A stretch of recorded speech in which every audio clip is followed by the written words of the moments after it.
सावित्री बोलते. सावित्री ज्योतिबा फुले तुमच्या संग बोलायला आले. या पोरीच्या तोडून आजूबाजूला पाहिलं जीव तुटतो नका. आजही माझं जगणं विचार इथं सर्व सांगायला आले.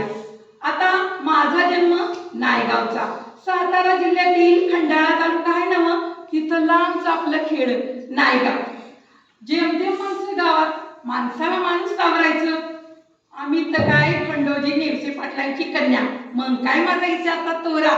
शेतातल्या ढेपातून उसाच्या वावरातून भटकणारी भटक भवानी होती मी. 9 वर्षाची झाले. आई म्हटली भाकर टाकायला शिका आता. पण मला पाण्यात चिखल कालवायला लई आवडायचं. आई कावायची, लाटणे घेऊन मागे लागायची आणि मी बाट दादांच्या वागे जाऊन लपायची. चिचूचं झाड, झाडाची फांदी एकदा चढले होते, एकदा लमकळले होते. फांदी तुटली. मी ओरडले, आई धाव, फांदी तुटली. आई आली दादाला घेऊन, म्हणाली अहो लगीन करायचंय, हातपाय मोडलं तर कोण लगीन करणार. झालं माझं 9व्या वर्षी पुण्याच्या फुल्यांच्या मुलांशी माझं लग्न ठरलं. सासरचं घर कधी मला फरक वाटले नाही. हळूहळू मला समजायला लागलो ज्या माणसाशी माझं लग्न झालंय तो साधा सुद्धा माणूस नाही, जगाला ऊर्जा देणारा एक क्रांतीसूर्य आहे. त्यावेळी खूप विषमता होती समाजात. बायांचा जन्म म्हणजे आपलं घर बरं आणि आपण बरं. खूप उच्च नीच भेदभाव होता. याला फक्त एक पर्याय होता, म्हणजे शिक्षण.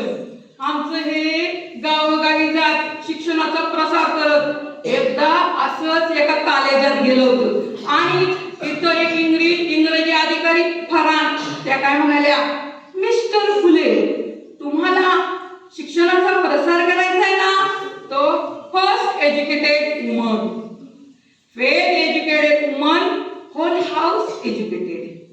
पण तुमचा समाज या वुमनला घराबाहेरच पडून देत नाही. So bad mister Phule, so bad. झालं आमचे हे आले माझ्याकडे, म्हणले सावित्रे मी तुला शिकवणार, चाल बे के बे, बेदुने चार, आकार उकार वेलांटी सर्व मी लिहायला शिकले, वाचायला शिकले आणि काव्यही करू लागले. 1 जानेवारी 1848 ला आम्ही मुलींची शाळा काढली आणि झाली धर्माची समाजाची कोजेगिरी सुरू झाली. धर्म बुडाला. अशाने धर्म बुडतो का? सामान्यांना शिक्षण दिलं तर धर्म बुडतो का? इतका तकलात बसतो का धर्म? शेळीसारखे जगलास तर काय जगलास, वाघासारखे जगलास तर जगलास. मी प्रसंगी चिखलफेक खाली, दगड गोळे खाल्ले आणि शाळेत शिकवायला गेले. पहिली शिक्षिका, पहिली मुख्याध्यापिका झाले. पण एक दिवशी काय झालं, एक धटिंगर माझ्या समोर आला आणि मला म्हणाला, ए सावित्रे तुला तुझी अब्रूपैरी एका शिक्षक आमच्या पोरीबाळीला शिकवतेस आणि आमच्या विरुद्ध भिडकावतेस.